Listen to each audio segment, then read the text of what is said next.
YOLO, infidels, that's right. It's your July 4th, the day of infidel independence for all of you morons out there. And right now, it's the last name ever, first name greatest, like a sprained ankle infidel. I ain't nothing to play with. That's right. It's HackerHamin's hardcore happy hour, and it's forever, man. And we're back with the conspiracy horseman, my man, Greek god Papa Don, the one and only Big Stevie Kick, Stevie Cool. And that's right. We're here today to talk about the secrets.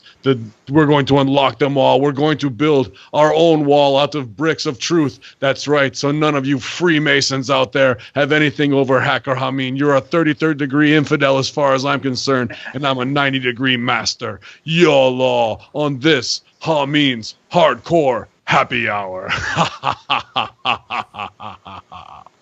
Yo. How's it going, everybody? Hope you're enjoying your 4th of July weekend and you blow your hand off with some incendiary devices, because I like to see the YouTube videos that come out of 4th of July, especially the hood ones, some of my favorites.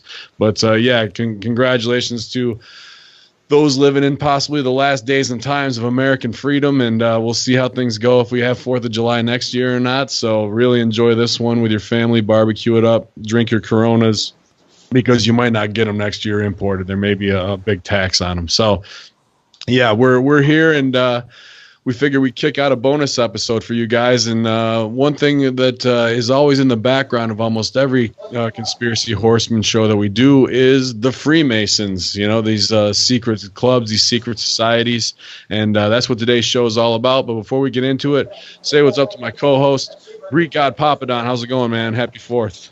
Happy 4th there, Ben. How's everything going? Stevie, how are you as well? I'm great. I'm really cheered up after that opening about the future, and I think yeah. everything's going to be great. Yeah, we're really kicking out a positive vibe for July 4th, and you know what? I'm really happy that we finally found something that the Greeks did not invent. What, Masonry? No, the July 4th. Actually, we did. Oh shit. Oh, I got to hear this now. Where's the roots of our freedom come from? This must be some Mandela effect bullshit that we're going to hear. No, it's not. It's not at all. Dude. Tell me, please. I got to hear it. Let me enlighten you there, old wise Italian man. The 1776, the principles for the Declaration of Independence and everything our government supposedly and allegedly was built on and still follows today, comes from the Greeks and their invention, something you might have heard of called democracy. And if it wasn't for the Greeks, the Americans would not have democracy. They'd still be living in caves, rubbing sticks together, trying to invent fire, which is also a Greek invention. So, my friend, those are the words that are coming out of the Greek god Papa Don's mouth, and that's going to go into your ears and enlighten your Abdullah Amagala, or your amygdala, which is also a Greek word for almond, which is the almond-shaped portion of your brain, which retains memories. So there you go. Oh, so it's just kind of funny. I was just letting you finish up because we aren't a democracy. We're actually a republic.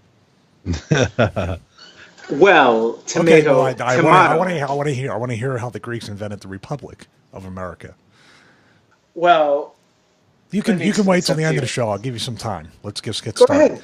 Go ahead. No worries. Let's get started. At the end of the show, you can interrupt at any time with whatever Greek. Well, you know how the Greeks are related to the Freemasons, though, right?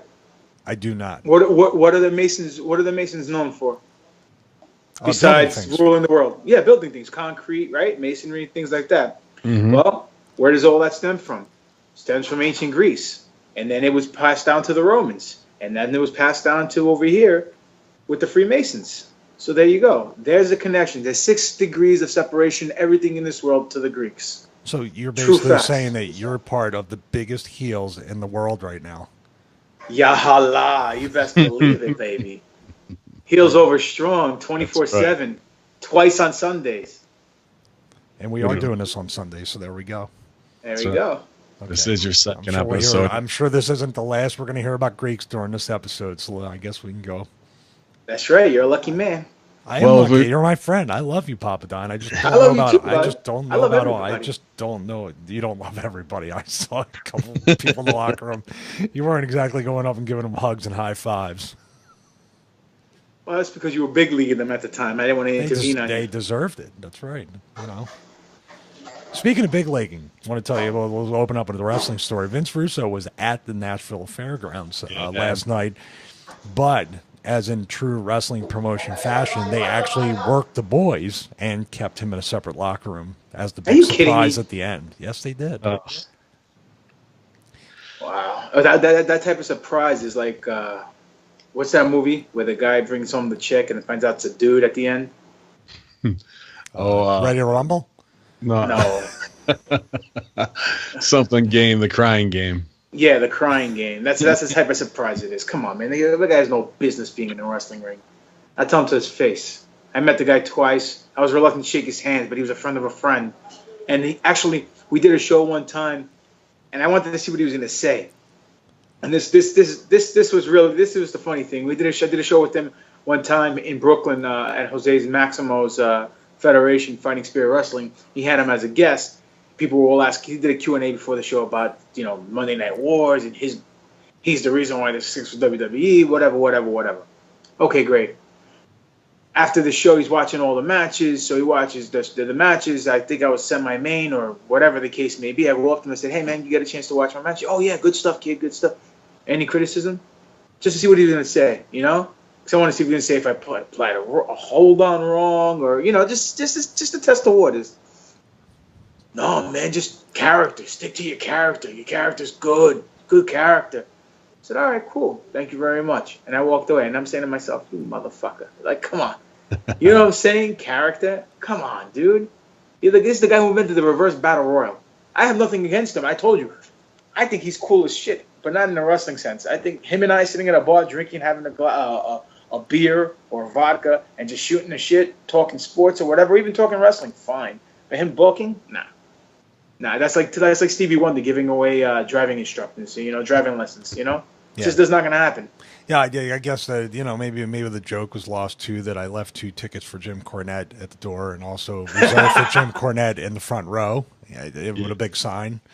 So, but that's awesome. I saw Cornette selling that order of restraint for a charity. I thought that popped me today. That was some good little news that way. So I brought MVP up to speed about that because he goes, "Did Russo's here?" And I go, "Yeah." And he goes, "Where is he?" And I go, "They're working the boys and hiding them in the locker room across the way." And he goes, "Oh, are you serious?"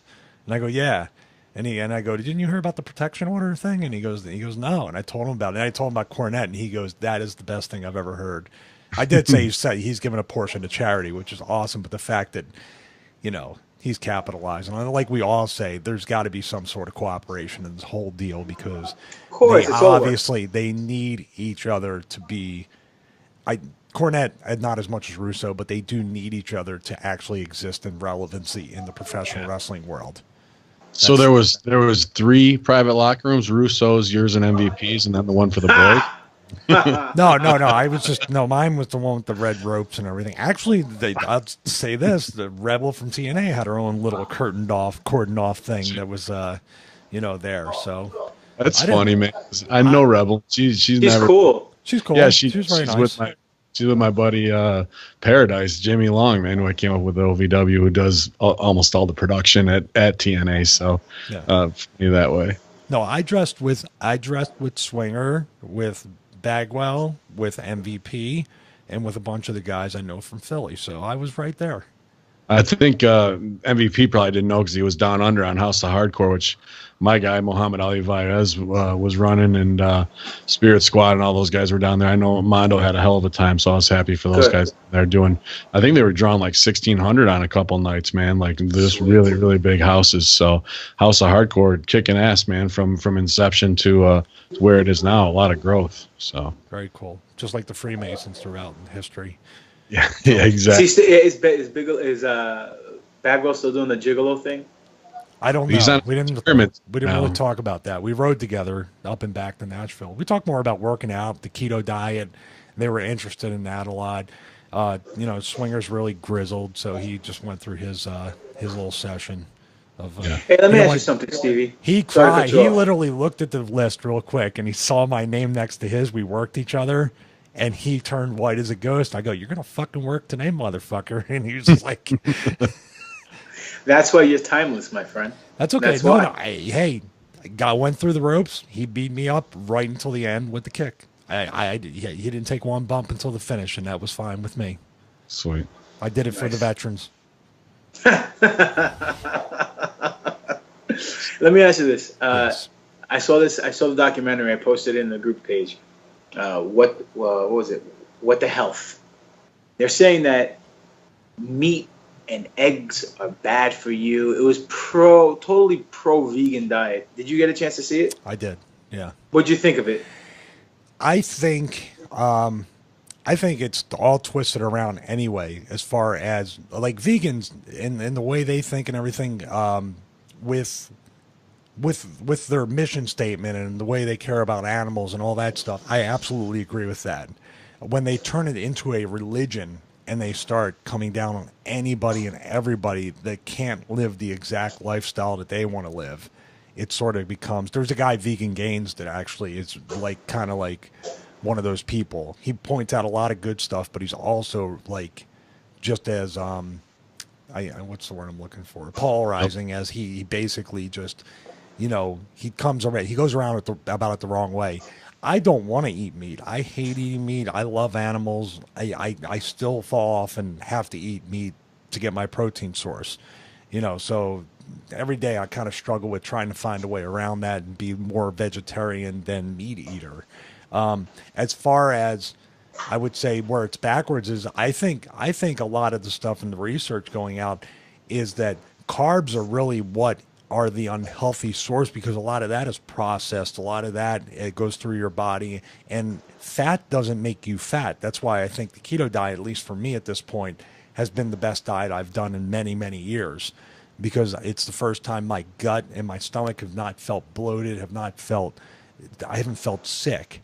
I figured if you eat so much fat, you're going to feel sick. I mean, you're not downing like, I'm not eating keto mousse 4 times a day or bacon and all that stuff, but I'm trying to take healthy fats in and doing stuff like that. And my blood work has been fine.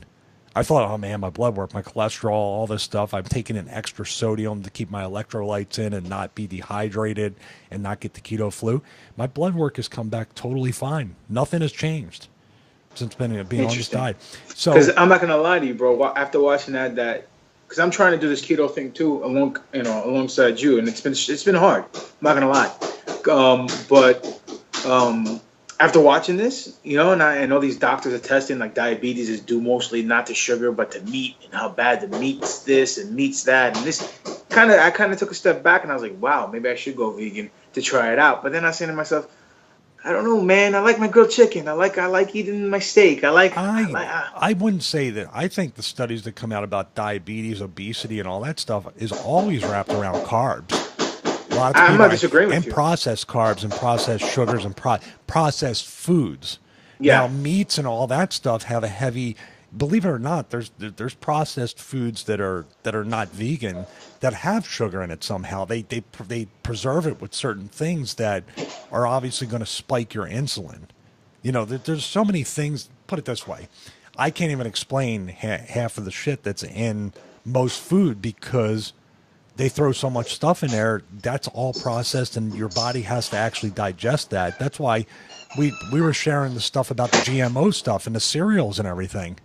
That's insane. Like, why would you have that much of, I forget the compound or the chemical, but it's like 0.001% is like even too much, and it has like, what, 0.16 or something?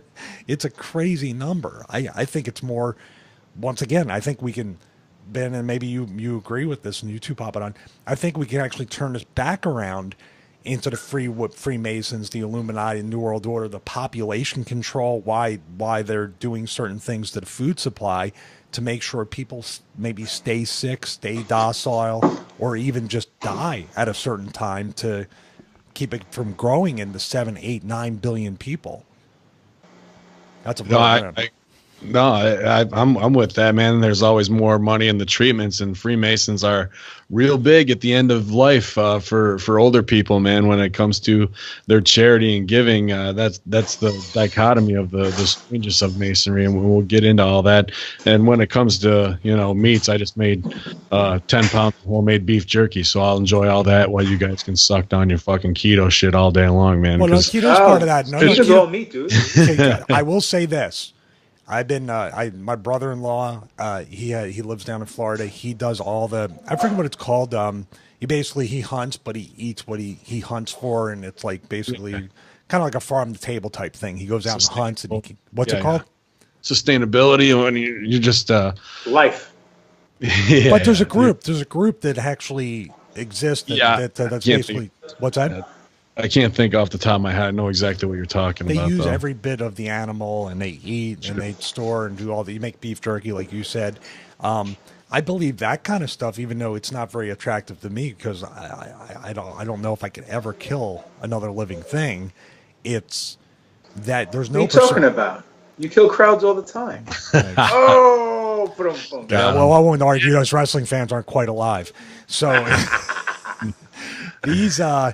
these particular things would eliminate a lot of the preservatives and the processed foods and everything, which means Ben is probably eating healthier than both of us because we have to buy our stuff goes through how many different middlemen and things to get to our table. And you're going. No, you're right. Yeah, man. I'm not out blasting cows, which they're easy to hunt. Cows don't move, and they're a big target. But lay down some deer, man. And it was weird my first time to take life like that. I mean, I shot squirrels, birds when I was a younger kid, small game, and they even made me eat squirrels back in the day. Like, if you're gonna kill it, you're gonna. Yeah, they're oily, but I mean, it is what it is. Throw it in the chili, and it was all right. But if you're gonna pull the trigger on something, you better and take a life. You better be ready to do what needs to be done to harvest that. So when my first deer walked out, it was easy. It was 30 yards away, and I blasted him with a 50 caliber, and he fell over like a game, at the park, pretty much. And he was done in 30 seconds because that gun's got some serious knockdown power. But everything like that. That's what I'm taught from hunting at a young age, that you're not going to kill unless you're going to use that animal. But it's weird because I sucker for these YouTube videos like everybody else, and I'm a dog guy, you're a cat guy, but it's about the bond of human animal connection. I just saw one today where they had all different animals, from pigs to roosters to turkeys, like running up and giving humans hugs. The lion jumps out of the cage and hugs the guy, and I'm just like, fuck, like that's the things that do drive me to, like, okay, this thing does have. And I saw like a little girl go up and there's a baby deer in the backyard, a fawn, and they like brand new, like two young lives who don't know enough to be afraid of each other, and like connecting that way, and just whatever that bond is there. So yeah, that could drive me to do the other way too. But then when I go and steaks on sale for $2.49 a pound and the cow's already dead, like you ain't bringing them back, man. So you're fucking delicious. So guess what? You're mine. So we'll get back into Freemasonry. I almost wanted to bring it back to the Greek god when you said, we started in the foundation of all this, in what happened, for the Greeks creating democracy and fundamentals of so many things. But we talk July 4th and the foundation of our own country, that 9 of the 56 people who signed the Declaration of Independence were Freemasons, the founding fathers. So 1/6 of those who put it down there, from George Washington, John Adams, John Jay, Ben Franklin, Thomas Jefferson, John Hancock, and there's 2 that I'm missing, I believe. You just say 1/6? Yeah, 1/6. If you divide that, you know what you get? Since the Greeks invented mathematics, you know what you get? Go ahead. 0.33333333. So, and for those who are unaware of Freemasons, the highest, supposedly the highest degree you can go is 33 1/3. However, there is a guy on YouTube who claims to be a 90th degree Mason. And you can easily just type in 90th degree Mason. He's got white hair, white beard, and he does like a 3-part stooge report on what the higher levels of Masonry are and the whole satanic side. So, yeah, the numerology of Freemasonry we'll try and cover, the symbolism. There's so much here, and none of us are Masons to be stooging it off. However, are we? Yeah, so you know, it's a secret. and we see these symbols all over the place. You'll see them on a lot of older guys' license plates or stickers on the back of their Cadillacs where it's, yeah, right. You'll see DDP, you'll see Jay-Z. And to be honest with you, at that indie show I was just at in Toronto, the amount of workers in wrestling right now, we always want to be on top of what is the trend or what have you. There was 5 guys on the show, none of them in the same clique, all had some type of all-seeing eye or pyramid gimmick or the hands like that on their gear. And I almost wore my trilateral submission shirt, which is a knockoff of that too, which I was doing long before it became popular in the indies. But now it's trickled down even to the shindy wrestling level stuff too. So Shindy. That's awesome. I'm gonna feel that. Yeah, man, but it's everywhere and it's inundating and everything. So there's really 2 sides, and this is what they want in Freemasonry, is the kind of the duality of man, the Jungian thing, of you are all about your community, all about charity, all about taking care of the elderly, providing services. But then behind the scenes, there's all these rituals of passage. And, you know, you could call it sexist because women can't be part of the Masons at all. And, you know, what they're doing behind closed doors. And you can get in under almost any religion. But then at the end of the day, once you get to the higher levels, it's about being a Luciferian and a worshiper of the sun, the Saturnalia as well. So some very strange goings on. But as it goes back to the cornerstone of Washington, D.C. in America, there's a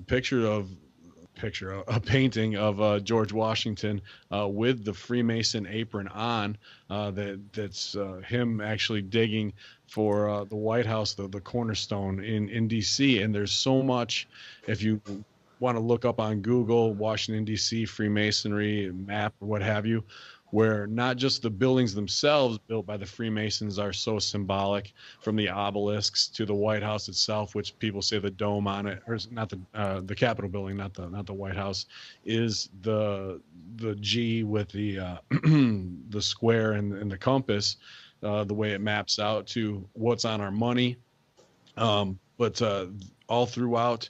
Where buildings are positioned in Washington, D.C., make pentagrams, make the tree of life and the Kabbalist shapes as well, all mapped out by these founding fathers who were all part of a secret society that kind of spun out of the Hellfire Club, which Ben Franklin was in as well, and out of France, and the whole Illuminati original clique, I guess, as well, and brought that to America. But we look at them as, you know, the old school guys with some wigs on who fought Revolutionary War, and we praise them that way. But what have they really done to us for the last 300 years?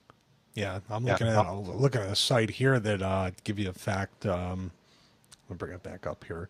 I was just bringing up the thing of the map of the pentagram. It is so incredible and kind of weird that, you know, they didn't have that kind of technology to have like Google Maps look over so they can draw the pentagram, but it's an exact pentagram when you draw it from building to building from an overhead Google Maps perspective.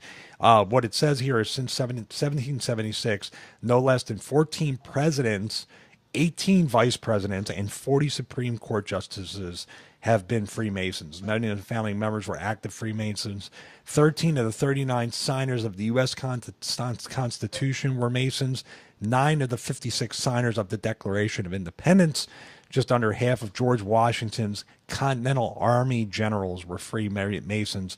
And I was going to bring up another point that you just, isn't there a stone, like a cornerstone, that was there originally? I don't know if it was the White House, the Capitol building, I forget which building it was, but that was replaced, or it is missing. They took it because it supposedly housed some sort of. Well, I'm sorry? The White House. So it housed some sort of secret that they needed to take that stone out because there were some documents or something within it, correct? They couldn't keep Nick Cage from trying to get at it. They're just like, fuck this. What a great like, movie. Nick Cage again, let's just take this thing out of here and put it in the Smithsonian kayfabe it. But yeah, that's the painting that you see of George Washington doing that in digging. That is that stone. So if there was some type of time capsule in it, like they just found in Boston the last couple of years or something along those lines. Who knows if there was some information that needed to be pulled at a certain time, pull it, from that stone itself and replaced. And interesting to talk about stones missing or whatnot. We just also kind of covered the Rosicrucian monument out. Where is it? Stone Mountain. The what's it called? Georgia Guidestones. Yeah, the Georgia Guidestones as well. So they're all intertwined. I feel as this. And then if you want to talk about another cornerstone that's kind of strange, that directly relates to Freemasonry is Dulles Airport. Is that the one in Denver? The Denver Airport, yeah. Denver Airport, which there's it's not in Denver. Yeah, which there's a stone on there that says, it's got the Freemason G on it, and it says NWO Airport for the future date on it, so pretty much preparing for future, like we were talking about, even with the diet stuff or the Georgia Guidestones with the downplaying population. And if, let's say, DC does go and New York City does go, and everyone comes to the middle states, that maybe that's going to be the new capital for the New World Order there.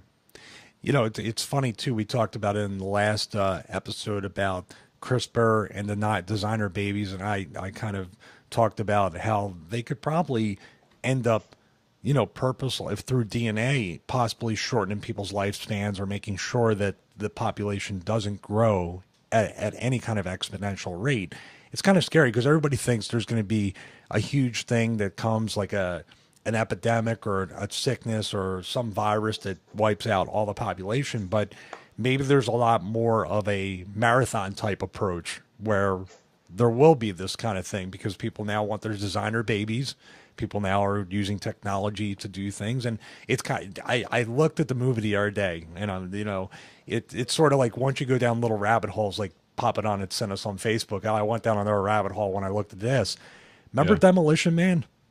Yeah. When they stopped having sex and they basically created baby. It's like kind of weird how when you really open your eyes up and you're looking at this stuff, and then it's all in Hollywood and TV. It's really kind of crazy.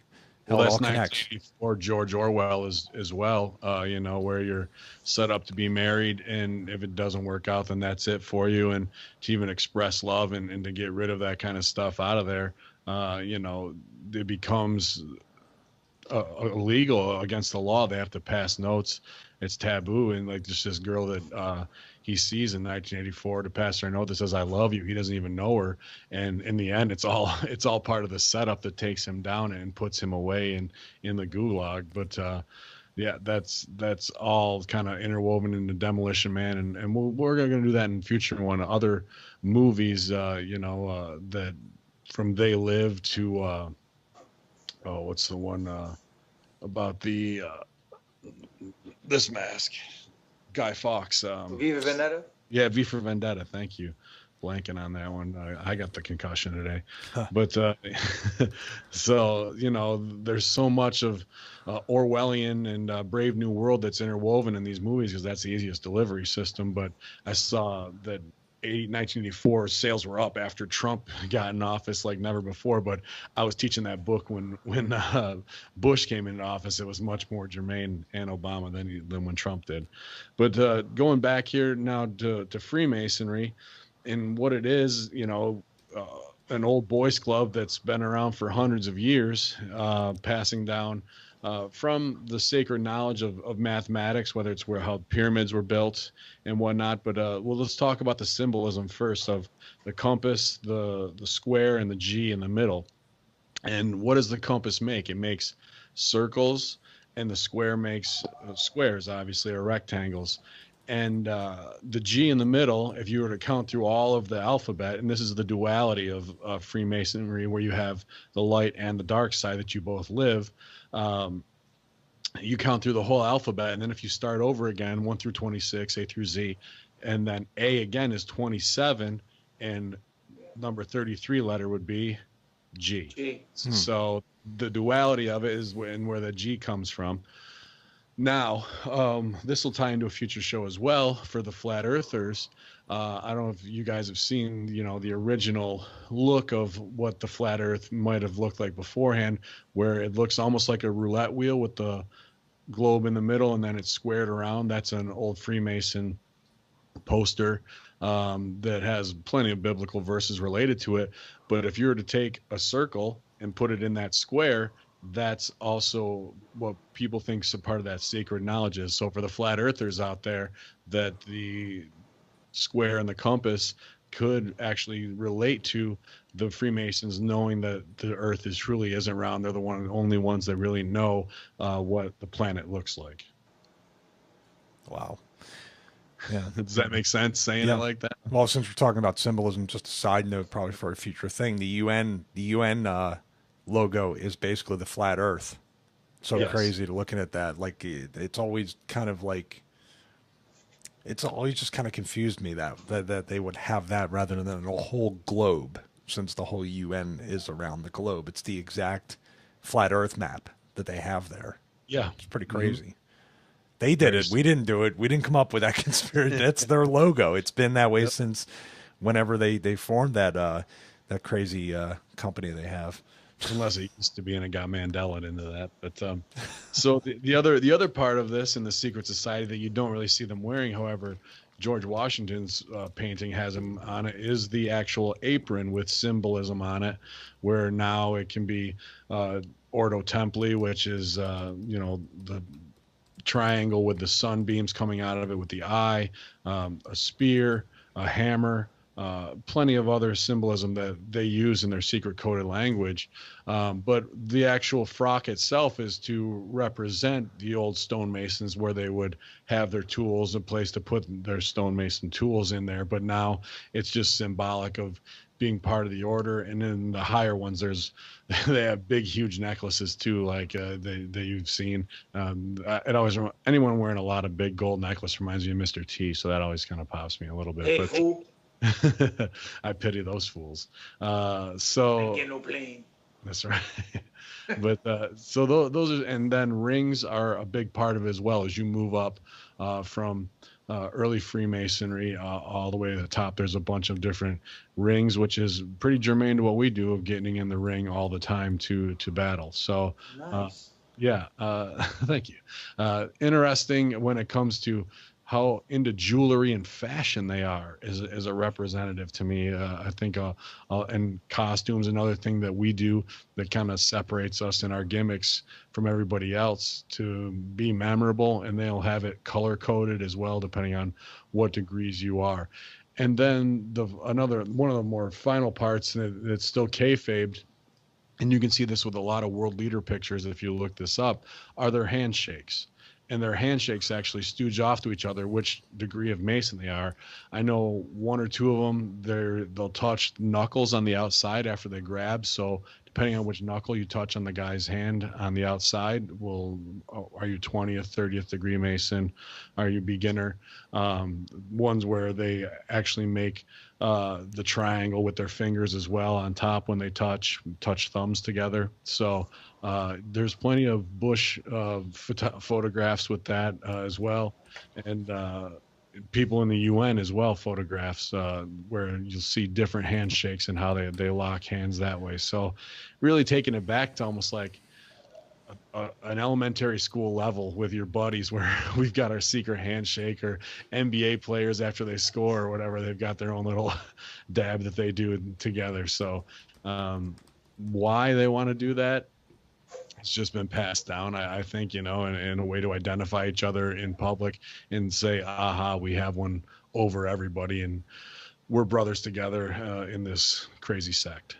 Go ahead, Papa. Steve. No, go ahead. I was going to say, as far as the rings, if you notice, like a lot of the astronauts from Apollo, a lot of people within that sort of conspiracy theory realm that we talk about with NASA and other entities, they all have the Freemason ring on, usually on their pinky finger, right? They usually have the Mason ring. Like I see Buzz Aldrin too, but Buzz Aldrin, a high-level Mason, a lot of people think that he claimed the moon for Freemasons.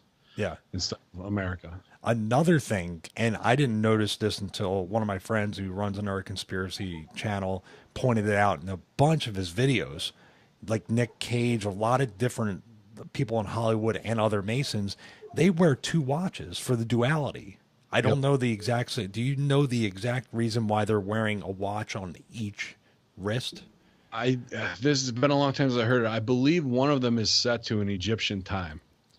To be honest with you, that goes back to really, as we talk further about the Shriners and what they're trying to protect as well, which is the next level after Freemasonry. I just thought they ran out of wrist tape. They're trying to compete with Flair from back in the day, 2 rollies, baby.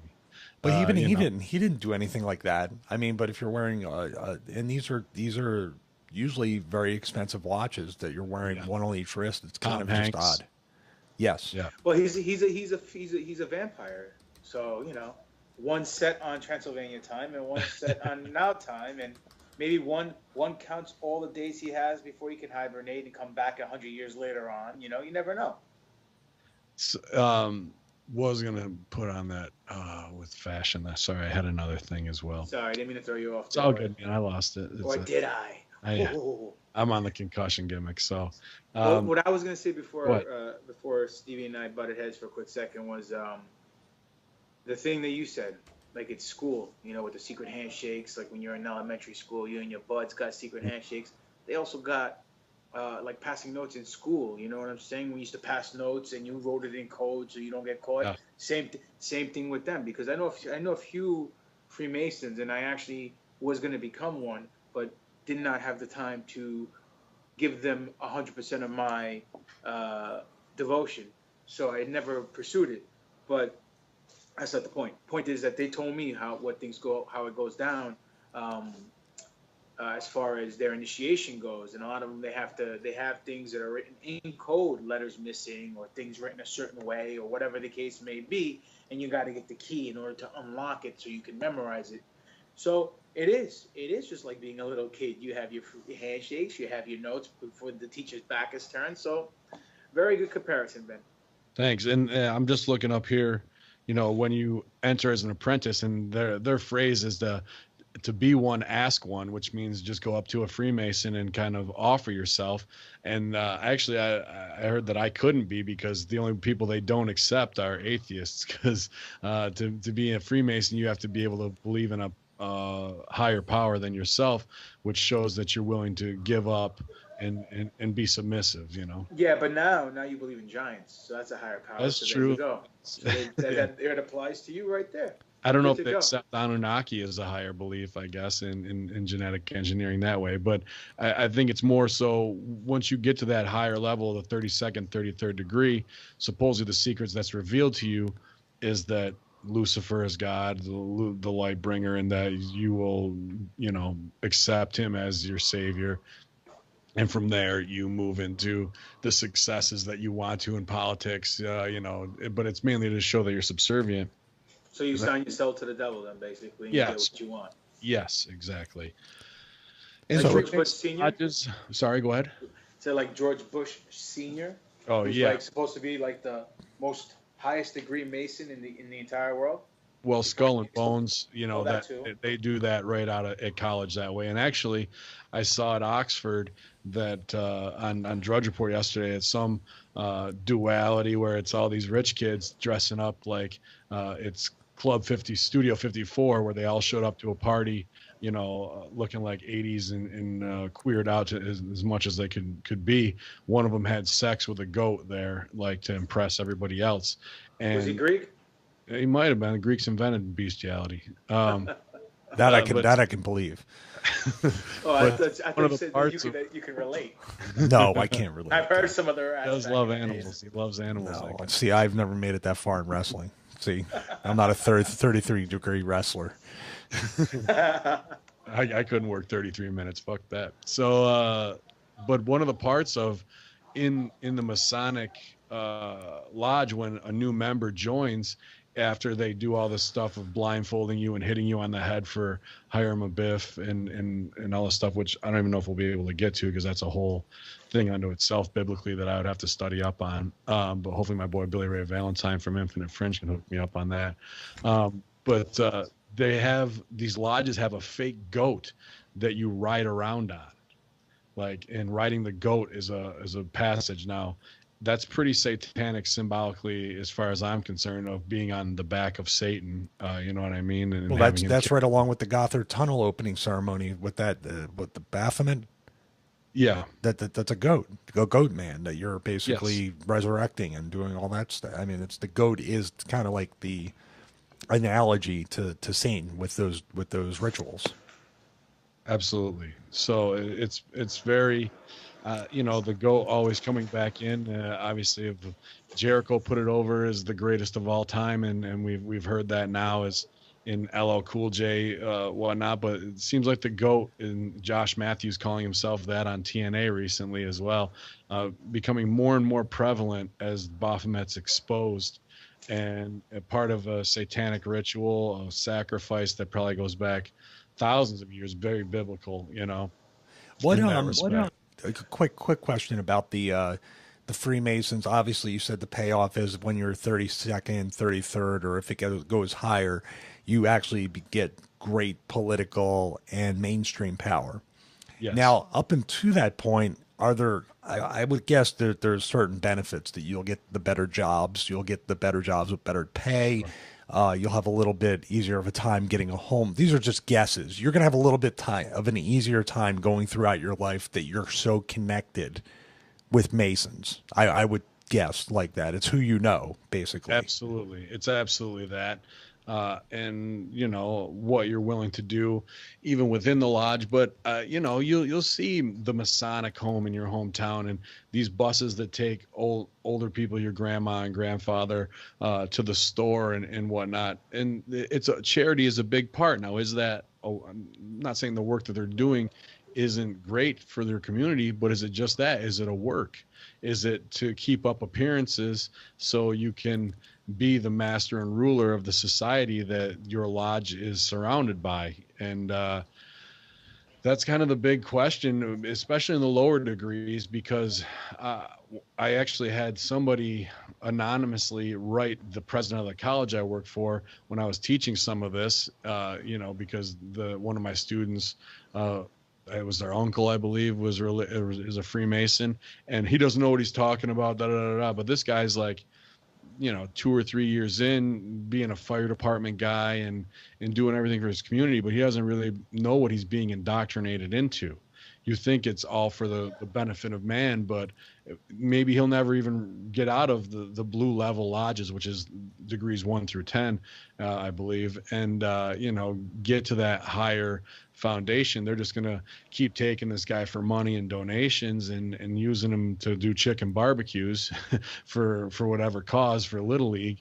But at the end of the day, the higher level Scottish Rite lodges are doing things like you said, like the tunnel opening, where it's about Baphomet, and it's about giving yourself over to be a ruler of the world.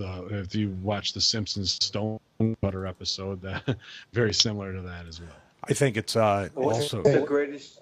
Go ahead, pop it on. You go on this time, please. Go ahead. I was going to say, what is the greatest trick the devil ever pulled?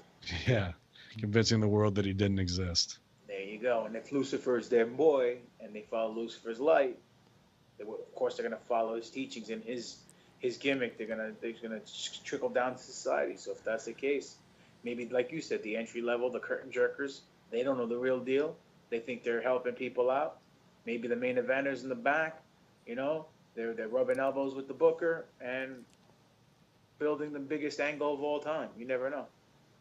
And once you're into that, you're in for a penny, you're in for a pound at that point, right? So I'd imagine so. Actually, you know what? A buddy of mine who's a Mason once told me something that really, really sparked my interest. He told me that any Freemason can tell another Freemason is within their company or within their presence in daytime, nighttime, light, dark. They can tell. One Freemason in a crowd of people can point out all the other Freemasons. And I asked him how.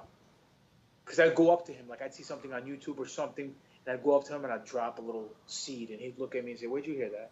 And then I'd tell him, and then he enlightened me with a little bit, like a little bit more. He wouldn't fully disclose. And then he told me that one day, and I asked him how. He goes, "Well, that I can't tell you unless you remember. And if you are a member, you'd already know." And I went, "Okay, cool." I might be able to shine a little light on that myself, a little Hamin Luciferianism. Go ahead, hacker it. Hacker y'all. But it's the way they stand and the way they hold their arms and how you, it's almost similar to how traffic cops would be, or someone guiding a plane in with hand signals. I know if they put their hands up and put it down to their waist, that is a sign for help. Arms crossed with flat on top, almost like an I Dream of Jeannie type, you know what I mean, when she's going to cast the wish that way. So they can identify themselves by stances. And all this has been built in for hundreds of years. Another one is almost cutting their throat. Like they do that one to show, like, if I was to divulge any of these secrets, may my life be taken, along those lines. And when like you're... Benoit? Yeah, exactly like Benoit, dude. So, I know we kind of wanted to transfer a little bit into wrestling, so let's do that now. If we're talking Benoit, it's not going to get any much deeper than that. But, these hand signals that they do and these passwords that they have, like Boaz for the handshakes, and there's 2 words, and I've been trying to find them. I heard them in a video earlier today, but they're super long, and they sound almost like a Latin or Pig Latin type of word that they use these passwords for. So whether it's handshakes, position of their bodies, or passwords to get into certain places, or just in passing that they would use that aren't normal English words, these are all ways that they can identify each other. I think the 2 words you're looking for, Ben, is Hail Hydra. Pretty much. Pretty close to that. No, but that's the most famous one of them, of their hand symbolism with politics or anything else. You spoke about the diamond cutter symbol before, sitting down with the upside down diamond symbol with their hands together. They always, when they're seated or they're standing or together, they always have that. I guess that's a sense of unity, or that's how you show that we're all in this. There's a ton of that going on in WWE right now in interviews with a lot of the new guys who all look like whoever, they're the Todd Grisham of this era, right? So like you watch them, they'll all sit there with the inverted. Corey Graves always does it. There's a ton of like commentators, yeah. Todd Matthews, I don't know, whichever one it is. Like I've seen them all kind of do that while they're just in resting position. So isn't it another one where they put their hand in their vest? Yeah, the hand in the vest, Napoleon looking style, holding on to lapel along those lines. So yes, right.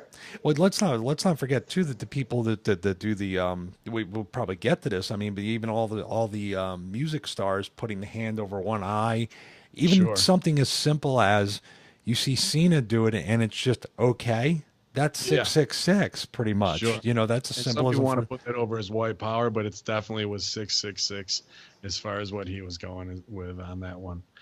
Yeah, man. Yeah. So do you believe it? Do you believe it? Do you believe it really lives in rest? And I was at the company for 9.5 years. I'm not sure, and I never paid attention to it at the time because I wasn't really awake as much as anything outside of 9/11. But do you believe that is? I'm just curious, and I was there. How can it be instilled into the talent, or throughout? When they're saying stand and be like this, or is there some meeting I was never a part of when I was there because I was a first degree Freemason somehow without knowing it? You know what I mean? How do they get how do they get smartened up outside of the actual Freemason group? If Vince is going to come in or somebody's going to come in and say, hey, when you stand there, make sure you do the deal. You know what I mean? I'll tell you a quick story. Dallas, I'll tell you a quick story. DDP would always try to make me do that. And I would straight up tell him, I'm not doing the Illuminati symbol. And he would laugh. And I said, I'm not standing and doing the diamond cutter symbol. I'm not doing it. I refuse. It would almost cause fights. Yeah. Well, I asked Bischoff had flat out on WrestleZone if NWO and all that was, a Ted Turner push to get that on there, and he denies it, and he half laughs it off. But there's no way that you have black and white NWO devil Baphomet horns like that and be like, oh, it was all coincidence. So, it was all from Japan, right? Yeah. Yeah, he can try and kayfabe me on that as much as he wants, but he don't know he's fucking with the hacker, yeah. So I don't think he knew that. No, Sorry. Nobody knows that. So all that kind of stuff when it comes to that, but whether it's Jay-Z doing this and having a whole group of people jump up and down, or even Wu-Tang kind of doing it with the Open, which I'm a big W guy, but it's all about indoctrination of the masses to get them to do that, or hand over the eye, for the all-seeing eye in that respect, just to be part of this priest class.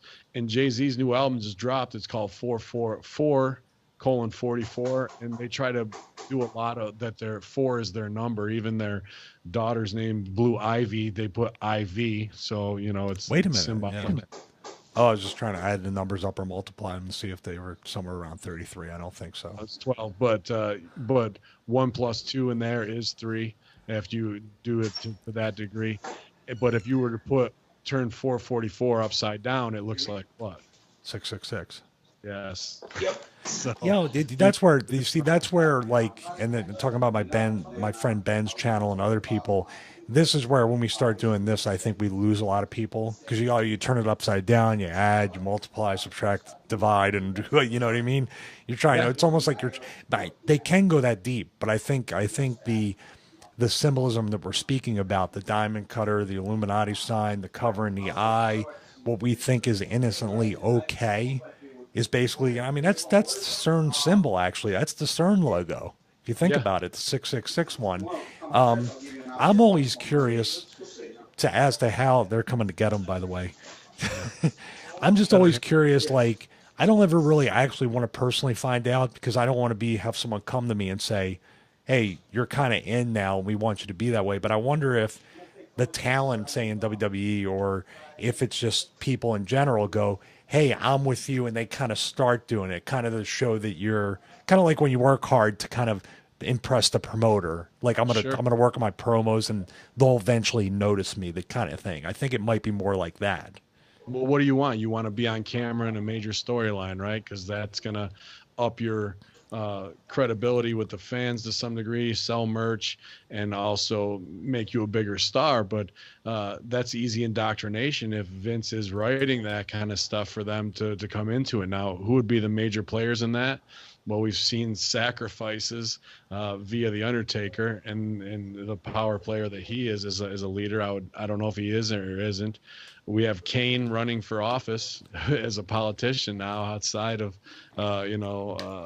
the E itself, and you got to have the local connections to do that. I don't think he's doing it just on celebrity alone. And then things like, I'm fighting God, I'm killing God, I'm beating God with Vince, with him sacrificing his own daughter. Sacrifice is a big part of all this kind of stuff, where you got to strap to the Undertaker's board. Even Stephanie being drugged and taken and married, along those lines. Very, very strange circumstances that actually play out to be very real. And then things like Inferno matches of fighting in hell. Very apropos there as well, to be like, oh, I'm in the devil's den and able to battle out of it. And now with Bray Wyatt, I feel like a lot of that is built into what his promos were. They're a little lighter now, but for a while they were right in the cut there of indoctrination. And then John Cena, when it comes to the children, absolutely with 666. And you can look at Nickelodeon shows like the Kids' Choice Awards, and the lighting is a pyramid in the background, and the stage itself is sixes that are overlaid of each other. Yeah, you pointed that out to me. That was pretty creepy when I saw it. I was like, that was pretty nuts. I was saying I was there for 9.5 years, and I was so, thank God, kind of not in tune with paying attention to that. All I wanted to do was just make money to feed my cats. I didn't care about, but then again, dude, it's really kind of disturbing that entertainment and anything that you watch that children and even adults are consuming, it's like the dark stuff or the Luciferian kind of stuff is cooler than the actual good, wholesome stuff that people can actually grow as a person. If you think about it. Aleister Black in NXT? Yes. Have you seen him? So I mean, he's wearing all of the symbolism from Baphomet stuff to Luciferian to Freemason stuff, patches on there. And he sits down in the center of the ring to do his chi moment, which is, and his whole name, I believe, is based off of Aleister Crowley, who never really was indoctrinated from the original part. They just brought Crowley in as a Satanist, Luciferianist drug addict to be Master Mason. So, I mean, and that character is pulled right from it. Now, if you don't know who Aleister Crowley is, definitely look him up. He murdered his own son, bestiality, all types of orgies, heroin, cocaine, was doing sacrificial murders in Italy. You know, this is what this character is half based off of, and the mass public's supposed to know about it, but no, he just looks like a rock and roll guy to them. So they don't have any clue. And can the guy work? Yeah, he can do great stuff, but that's not really what they're trying to do with indoctrination of the masses. It's slow play, subconscious things. And if we want to go back to what Pop said about vampires, it really is about energy vampires and feeding off the masses in their mind that way. That's straight up Alex Jones type stuff right there, because he talks about those people, the energy vampires, a lot, and he comes off nuts. But some of the points he has actually is probably based in really hard, cold facts. You know, it's just the presentation is so. He's a performer. So you just pay attention to him because he sounds insane and he screams. Well, when Jay-Z can have MSG packed to the rafters and everybody's got their hands over their head doing the diamond cutter symbol, waving it back and forth and throwing that energy at him, believe me, that's a lot of what they believe. And there's plenty of pictures of Jay-Z sitting in a chair giving an interview with a "Doest Thou Wilt" on his hoodie, which is Aleister Crowley's motto, which means do whatever you want in this world, whether it's eating babies or, you know, doing whatever it is to take that energy. So, like, what does Brooklyn Jay-Z Ho have to do with Aleister Crowley, unless he's indoctrinated at that point? And then another piece of kind of strange footage, if you want to look it up, is Shaquille O'Neal talking about his Freemasonry ring at ESPN, saying, y'all, you don't know what that's all about, things like that. Like, after they try and ask him. I just want to make sure. Yeah, Wednesday, Thursday. I'll touch base with you tomorrow. Run, Pop, run. Or even later on today when I see my wife. There is a mute button on your iPhone popping on. I just want to let you know about that. But we can actually just say this is like a live show. We should go on Facebook Live. You know what I mean? Because there's so much activity. That's his production assistant or whatever doing that. So it's so strange because it is a rabbit hole with the symbolism and all the other stuff. And you really would I would love to think that we are absolutely overreacting and looking too far deep into this stuff. But when it's everywhere, when it's absolutely everywhere, and you do look at a movie, like you said in the beginning, a movie like They Live, and I looked it up. Like, it somehow came up in my recommended thing on YouTube, where Piper was on Alex Jones, and he pretty much said that They Live was a documentary. And everybody thinks he was half nuts when he was alive or whatever, but he's a smart guy, man. I've been around him, and he's really in tune. And I wouldn't doubt that Piper, for the success he had in Hollywood, had some sort of level of Freemasonry, or he was involved somehow. He wasn't probably at the top, but in the Scottish Rite is where. Well, there you go. You know, that's the original lodges of this stuff. So he's already got it built in, and he was on the streets at age 13, man. Yeah. So who knows who got their hands on him at that time to craft him a certain way. And I got a great deal of respect for him. So I'm not speaking ill of Piper. I have a great deal of respect for him, not only as a performer, but as a person. That every time I met him, he was a very gracious and disarming and really nice. And when he asked me how I was doing, I really believed he actually was wondering how I was doing. He wasn't just saying it. So, I wish actually when he was alive, I actually got to know him a little bit better, because I really liked being around him. Yeah, I only got to work 2 shows with him, and unfortunately being on Piper's Pit, even on an indie show, and you know, we called some stuff on the fly because it fell kind of flat, and I gave him my back, and he went to town on me with a Scottish belt. But afterwards, you know, he was all kisses and thank you so much, and he was that genuine. I mean, I've met plenty of high-level legends and dealt with them. Hacksaw's great too, But you know, when it came to him, you did feel the genuineness and caring come through that you don't usually feel from other guys you work with. So, and I'm just on that same boat, not trying to disrespect the legacy of Piper by any means, but with a movie like They Live, that's some director and writer trying to expose what's really going on. Carpenter, I think he was trying to do the other type of symbolism to expose that. There's so much deep symbolism about his name's Nada, basically like nothing. I never knew that when I watched the movie. I didn't even know what Piper's character's name was until he said it in the interview. Nada means nothing.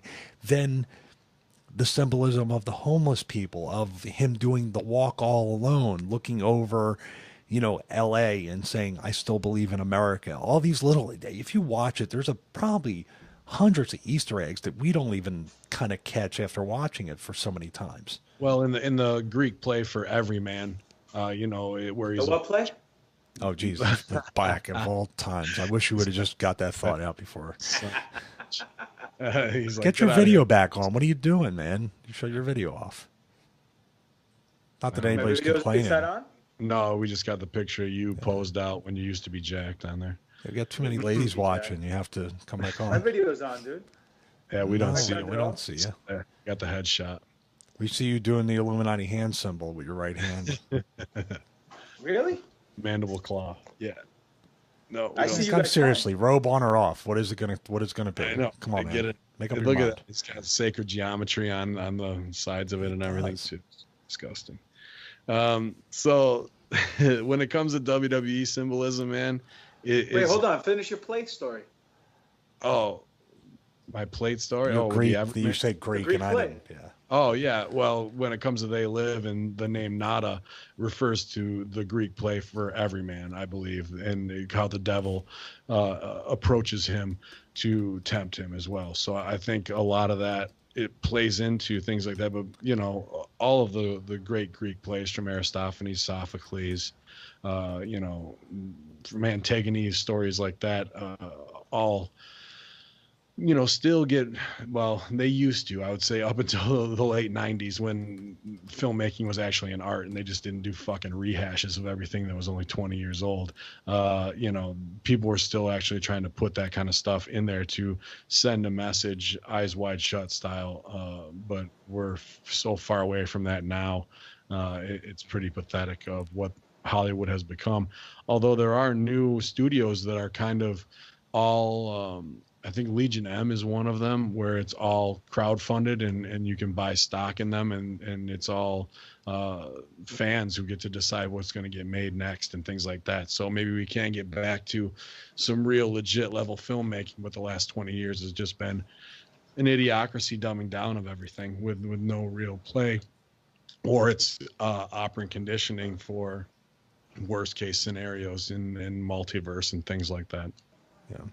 Just wanted to say real quick, I just got a notification that Smith Hart passed away. Oh, so I don't. No, I seen a picture of him from June 2nd in the hospital. I guess I don't know what he had. It looks like, God forbid, cancer or something like that. But he passed away. I think it's leukemia. But I was fortunate enough to meet him at the Pro Wrestling Hall of Fame with 2CW 3 years ago with Bruce. And you know, shout out to the Hart family, man. We're thinking about you from. The Conspiracy Horsemen on the happy hour right now. You know, appreciate everything you donated to the biz. Yeah, stage 4 prostate cancer because he was in hospice care as of June 6, 2017. So, oh man, that's another thing. Cancer and those kinds of things. I speak about it here and there, and I just have no reason not to believe that there's some kind of cure, some kind of treatment out there that can keep people alive. You know, and without killing them like the chemo and all that stuff does. There has to be a better way somewhere out there. Cannabis. Deprivation of sugar. Yeah, deprivation of sugar.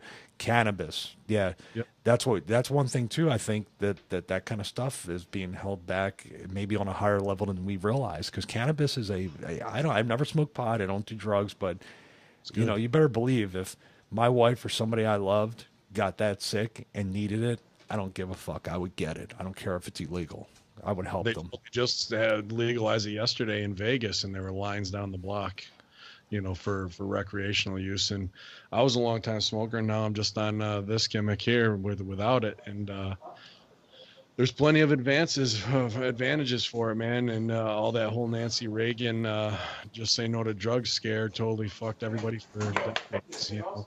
Yeah. So, but you're right. Deprivation of sugar, which is also another chemical that I think that is put in there to keep people addicted to it and keep people sick in a way.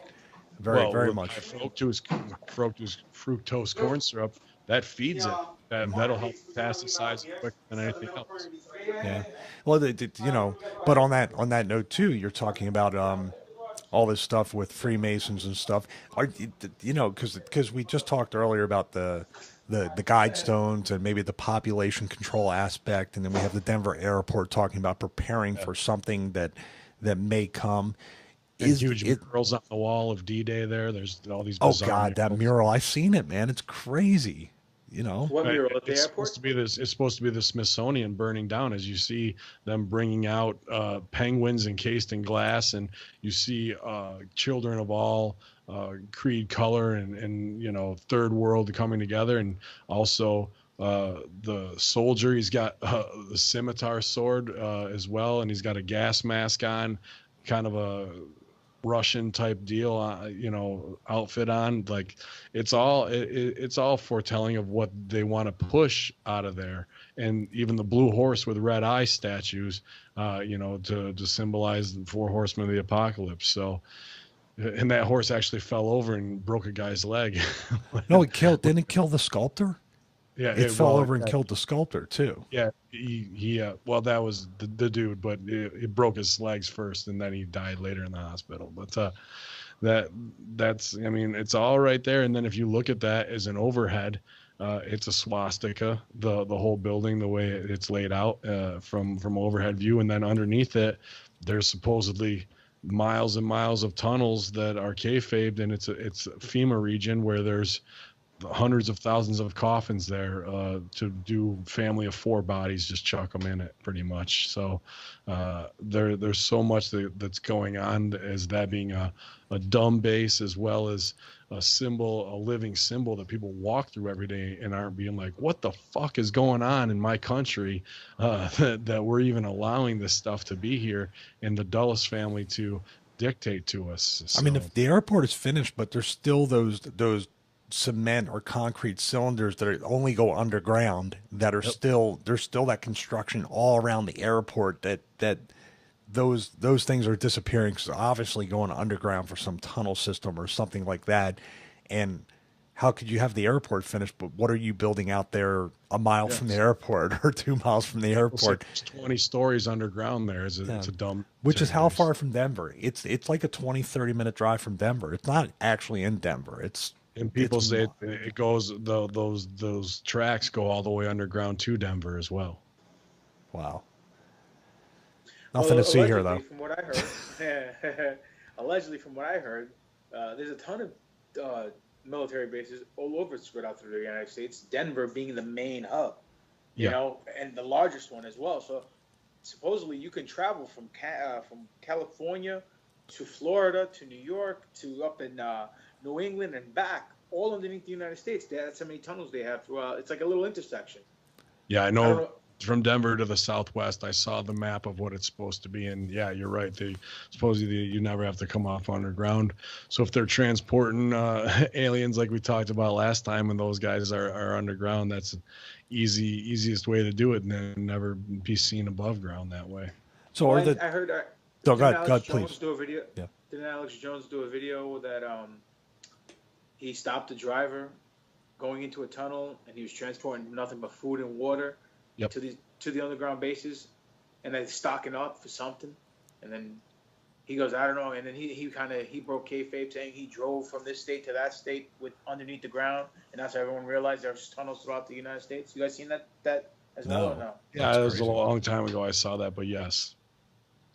So. Well, they also have a seed vault. Remember, they have the seed vault with all the seeds of all the different foods. It's Switzerland, right? I'm sorry. No, Greenland? Yeah, Switzerland, yeah. It's Switzerland or Greenland or something like that?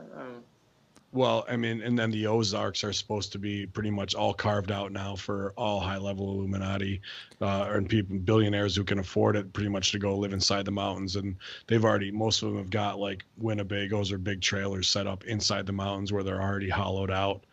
you know, where they have that time lock. If shit goes down, you know, the everyman is screwed when the big tidal wave comes, but they can escape there in time and lock us all out. So it's really going on. I mean, there's plenty of video footage to see that. And if we're going back to the Georgia Guidestones and the Masonic and the Rosicrucians, that's all the greater story, I think. Well, let's say, you know, because it's exciting to think in a scary way that, you know, they know something we don't. But do you think they're just incredibly superstitious and maybe even more insane than we realize that they're doing? It's all Planet X, man. I think they know Planet X is coming. I think they know that an extinction level event's going to happen, and that to be inside the mountain that's somewhat impenetrable is the only possible way they're going to live it out. Which they could just die instantly too anyway. It might absolutely be such like this trailer in a mountain might not save me. If it's a pole shift and fucking massive earthquakes, being in a mountain could be the worst fucking place for you. Yeah. So, you know, ribs on them at the end of the day, hopefully. But with you being the Planet X Division champion, you're safe though, right? Yeah, I'm good, man. I'm riding all the way home. Nobody's taking that belt. Nice. Ya Allah. Ya Allah. Yo, did they paint over those murals in the airport after all nope. all the flat? No, they still haven't painted over. Dude, all that stuff is still there. I'm talking about That's the New World shit, Airport Commission thing, the date. Just suspicious stuff. The gargoyle statues, or there's statues that are just very, very demonic. I mean, it's just you can think it's art, but it's really like that just proves. I think they throw stuff like that there to see if people notice, and people are so caught up. We talked about it last episode. We'll talk about it on probably 100 more. Caught up in your 9 to 5, in your little deal, in your little widget making, whatever you do 9 to 5.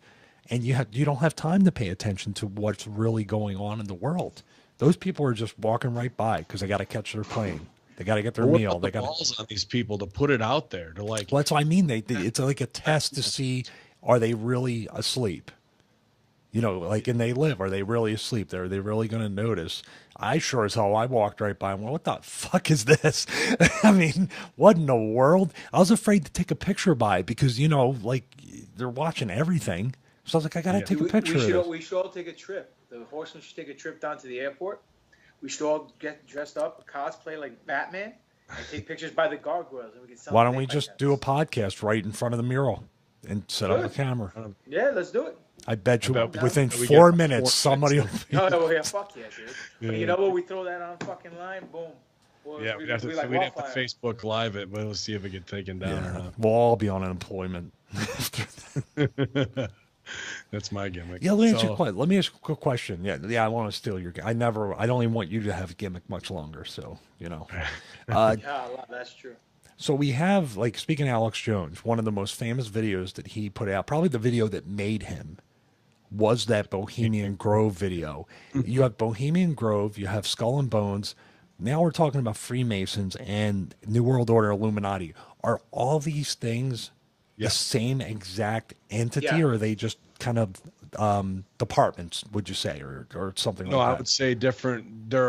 Chances are, if you're at Skull and Bones and you're at Bohemian Grove, I'd say Freemasonry is kind of a foundation that came out of that, and you might be a member of all three. Where to get to Bohemian Grove, you're not going to just let any old Freemason in there. You know what I mean? Like that's like an early indoctrination, and then you get your head pissed on and you're in Skull and Bones at a high level college that way, and your dad's a senator. Then you might get to Bohemian Grove to do the cremation of care ceremony and whatever follies and gay happenings happen out in the woods that way, to be in on it of what the future tech is.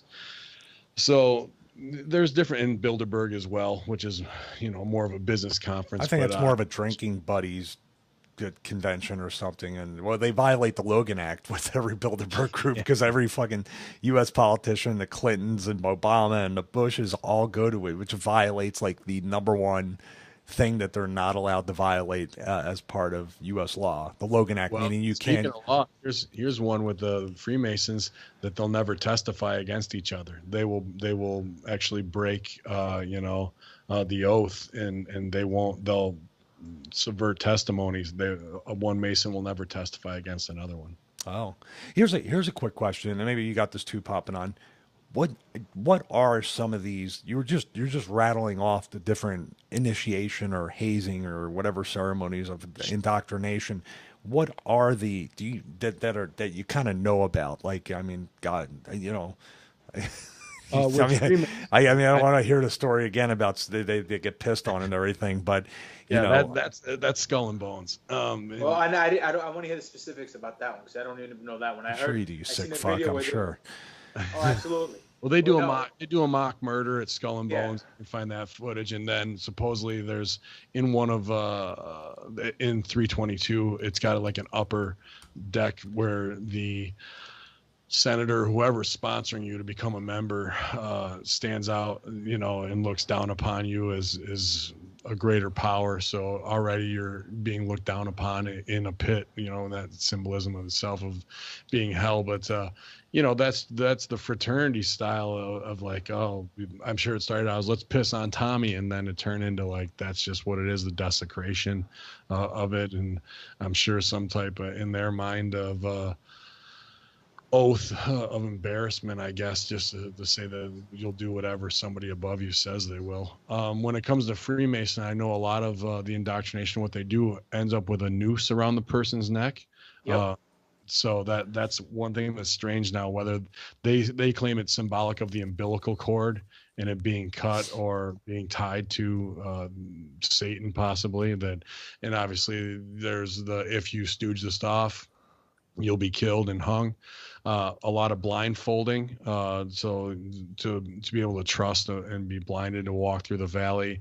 And then they do the Benoit throat cut on you. They'll hold a knife to your throat, and you know, if you disobey your vows, then you'll pay with your life, type stuff like that. So they're pretty holy hell serious when it comes to whatever, just to be able to go do some fucking chicken barbecue and drive around a van full of old people to get groceries. I'd say that doesn't seem like, and then paying your dues as you move up the ladder, and that increases exponentially, and similar to Scientology, I'd say in that respect.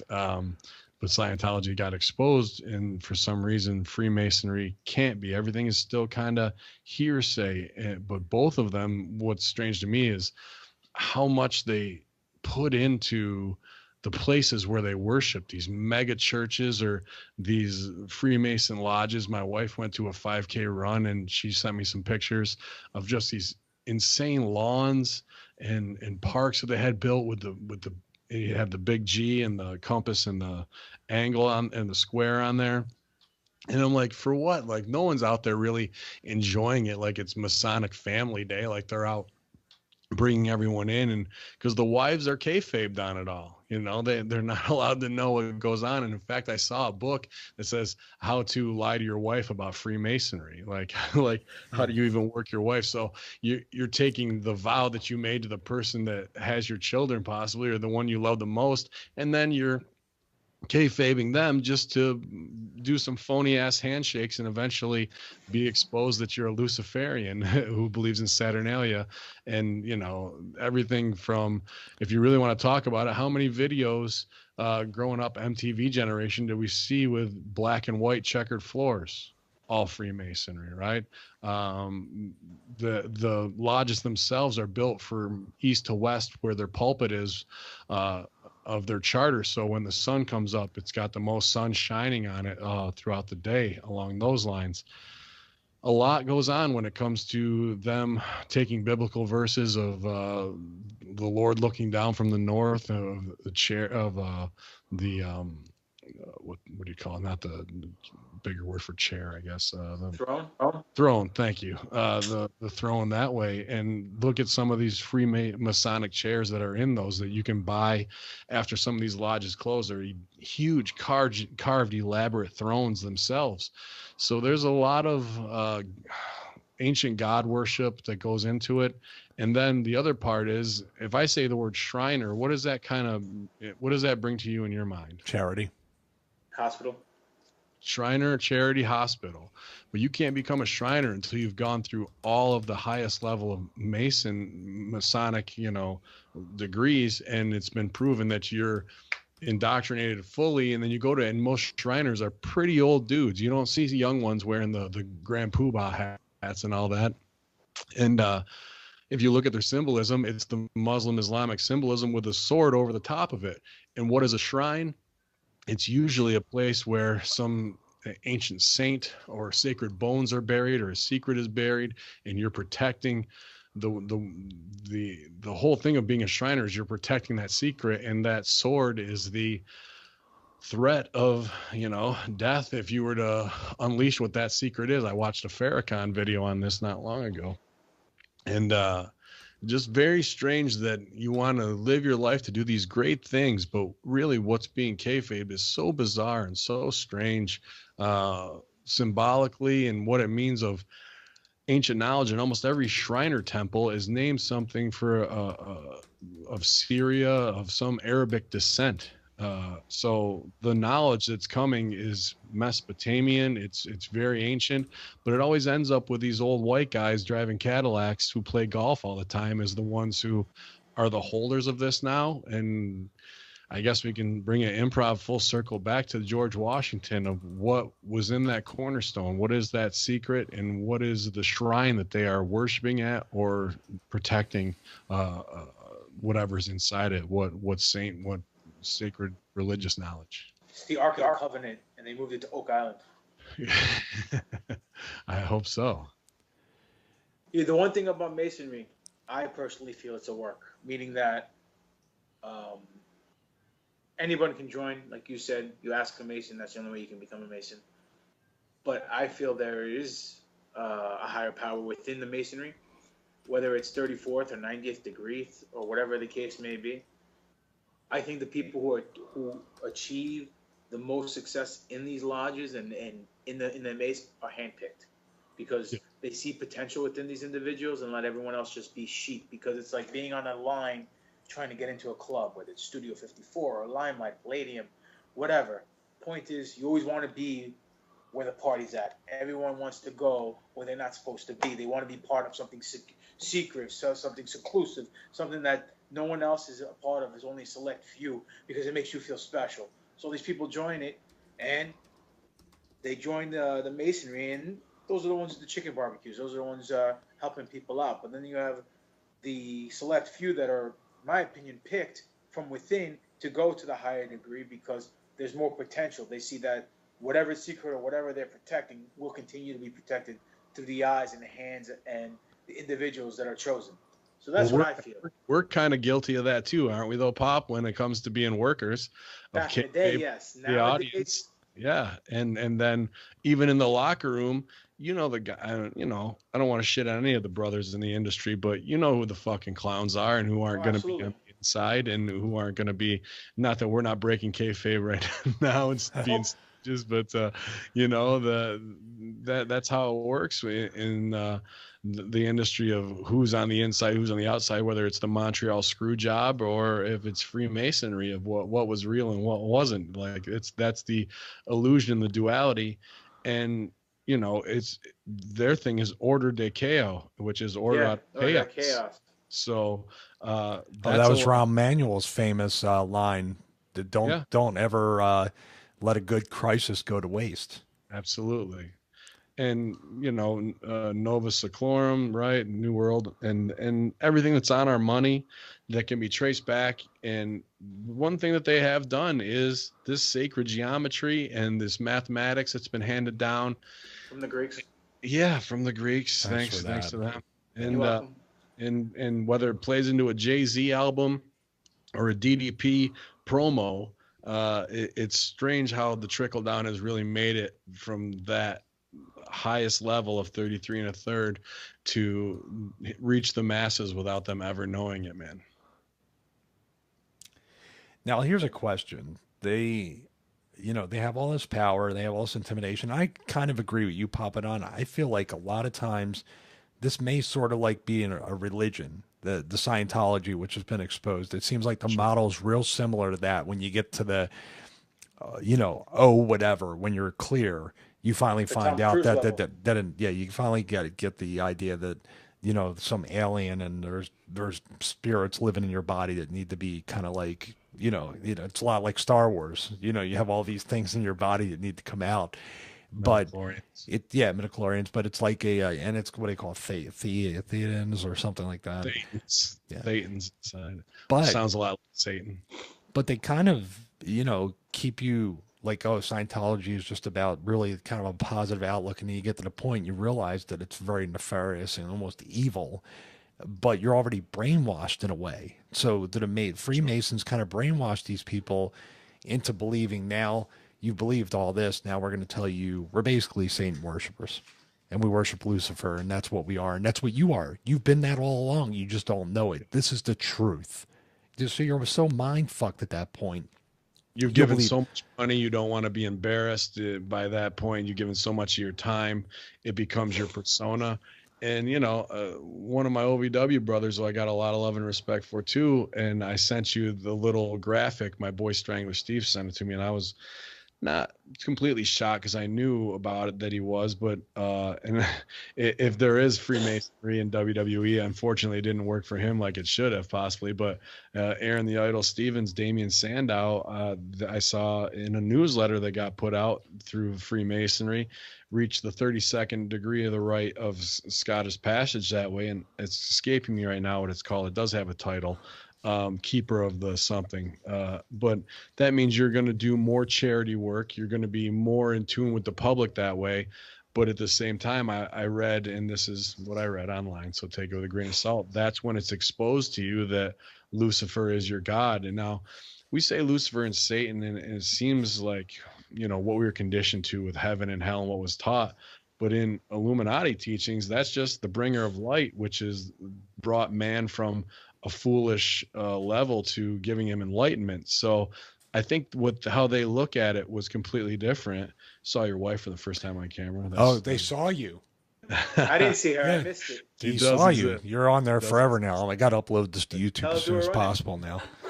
There she goes. Caught. She's been hacked. She hates people almost as much as I do. She's been hacked. But I'm surprised because he is pretty high up there, and we played a show at the Masonic Lodge in Louisville, which was weird. It was on a third floor. We had to do the load in with a big ass forklift to get everything up to the top, like industrial size skylift to get the ring in there. Wow. And those guys were absolutely loving it, but they did their folly show before that of dressing up in costume. There was the checkerboard floor, the whole nine, man. And to see the Arab guys come out and fuck with them, and they were all half in the bag, Kentucky rich guys who spend their money at the racetrack and own big horses and all that. I know Idol rubs, elbows with a lot of those guys, the mayor of Louisville, man. So I feel like he could probably walk into a job like that with ease based on how high level of a Mason that he is, and obviously the ability to speak and entertain. He could indoctrinate the masses of any city that he's in that he wants to. But that was one thing where I was like, oh, I know Idol's a Mason. I wonder how his career is going to really take off. And then he ends up getting half-assed buried by bad creative choices. But that was always interesting to me. But then to see it in print was a very strange thing. Well, as far as congratulations go out to him, I guess. But I have a good luck. Good luck. But congratulations for hitting that degree. I mean, anything in life, you put so much effort towards a goal and you achieve it. Congratulations. And he was always like that, man. When he would go over and take care of star maker Kenny Bolin, who wouldn't always be in physically the best shape to do stuff, would, take care of his house and make sure he was provided for. So Idol's got a big heart when it comes to that stuff. But if we're talking this other side, that's the kayfabe side, worker's going to work. Well, here's a little theory that I have in my head. Why do people get, why are the three of us and other people in general infatuated with the Masons? In my opinion, I feel that, if you guys want to chime in and send me your response real quick, that's cool. But what I feel is that you hear about all these people in power being Masonic brothers, and you feel that there's some kind of secret and that only the rich and only the powerful people are Masons, and I want to be rich, and I want to be powerful. So all the power and the prestige that comes with being a Mason is very attractive. But that's the worm at the end of the hook. That's how they get their fish. And I'm not gonna lie, dude, because the first time I heard about Masonry and I saw who was a Mason and all this and all the information I found, I was very intrigued, very attracted, and I want to be into them, join the Masonry, and become a Mason, because I wanted to become a 33rd degree Mason and rule the fucking world and rub elbows with all the people, who have all the power, because I want to be part of the quote unquote the elite. That's exactly what I thought.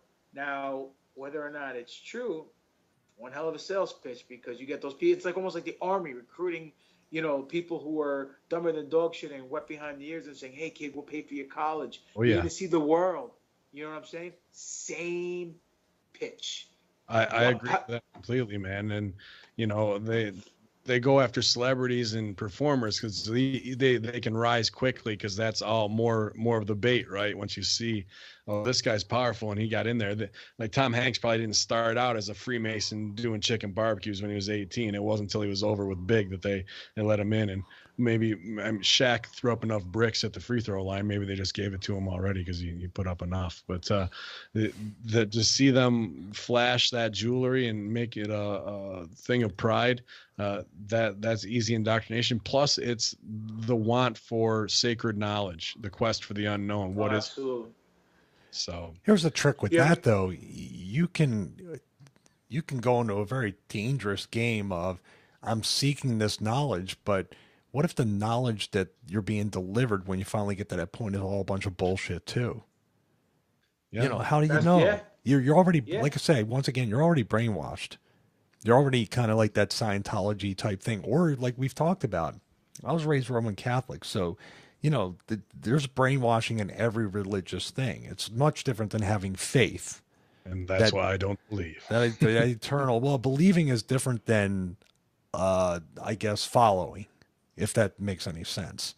These people are following these people that, the Steve Jobs quote, and I may paraphrase it, when you finally realize that this world is really made up of people that are no smarter than you and I, that court kind of puts you in a, wait a minute, all right, you're telling me all this stuff and I'm just taking your word for it that you have this great knowledge that Lucifer is the light and he's basically the savior of the world. Nah, I can't really believe that. But then again, they haven't been fucked over by promoters for 26 years, so they're not exactly in a cynical mood for all that. But you guys see what I'm saying? It's absolutely. I think Freemasonry, from what it's being described, is clicking in my head as nothing more than a religion, just like all the other ones. It's almost the religion over religions, because they encompass it. They don't care if you're Jewish, Muslim, Christian. To bring that in, just to show that you will be subservient to a higher power, and that alone is enough for them to get the hooks in, to bring you along and make you feel that you're doing everything right until it's time to turn the switch to what they wanted to at the highest degree after you've given X amount of money, X amount of hours, and to finally get those new sacred texts. And I tried to read some of the Bavarian texts, the original ones, in translation and whatnot, and you can find them online.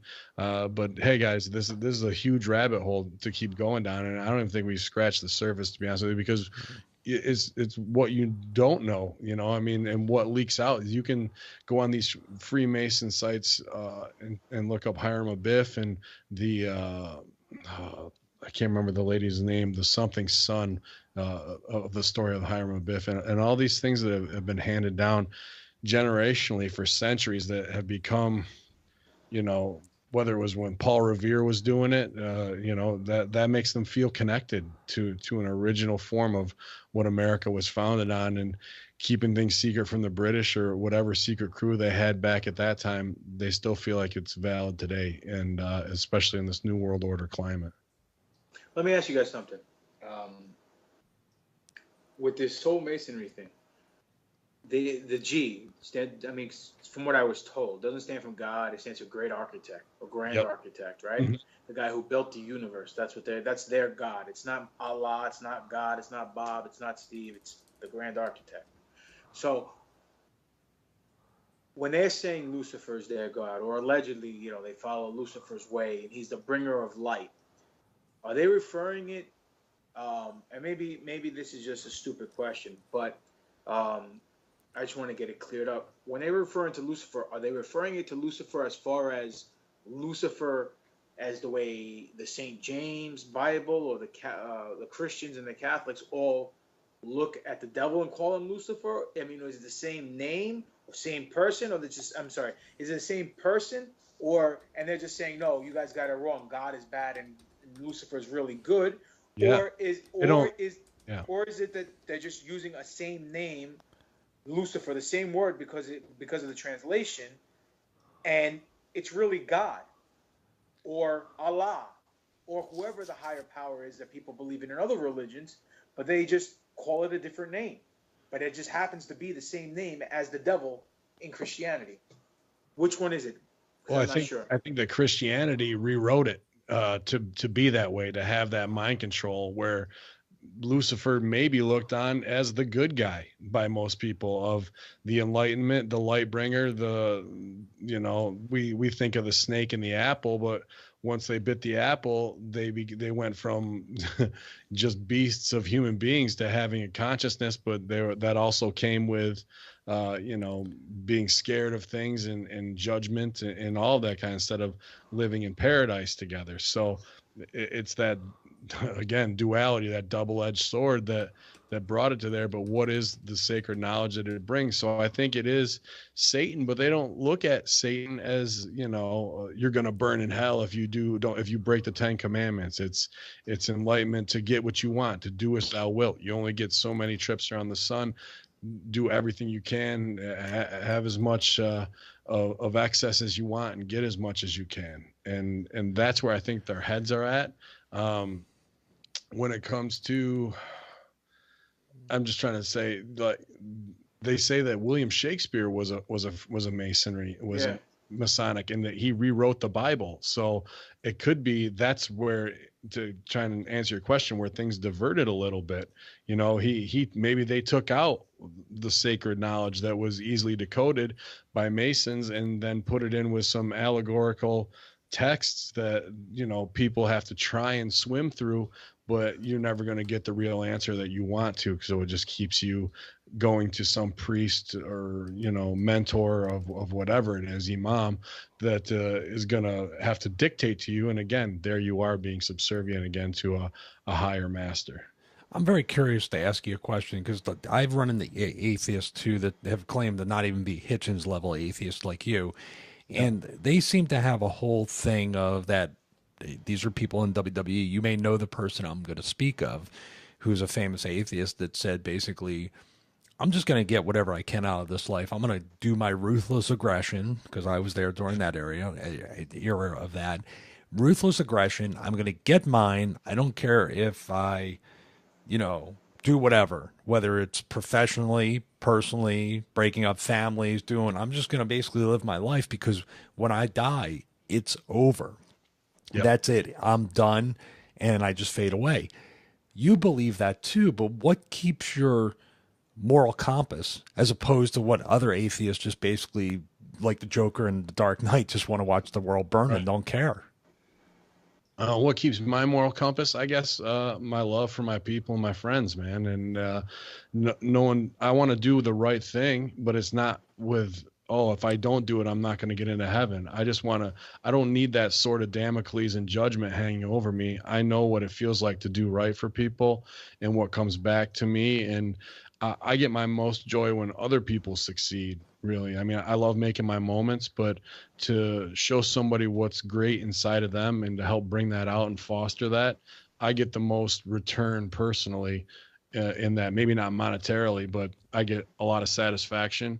And also my upbringing, my dad is a natural born leader and gets a lot of respect from blue collar guys to the highest level politicians. And it's just, I guess, something that's instilled in me. So I'm not out to try and fuck over the next guy to get myself ahead, because if I'm nothing when this ends, why do I need all this extra shit to carry along with me to be oh, I won at the end of the day because I had the most. I had the most credits in my bank account. I had the biggest vehicle or whatever. Like, I don't need all that to get by. I need to grow as a human and expand my mindset, connect with others, and make moments. That's kind of, if I'm doing that, then I don't really care about anything else. I mean, have you run into people like that? Other atheists? That I'm not saying they're menaces or they want to just go out and be I terrorists. feel like most atheists are in the closet about it, man, and maybe that's the next level of it where they're like, all right, I am, and now I'm just going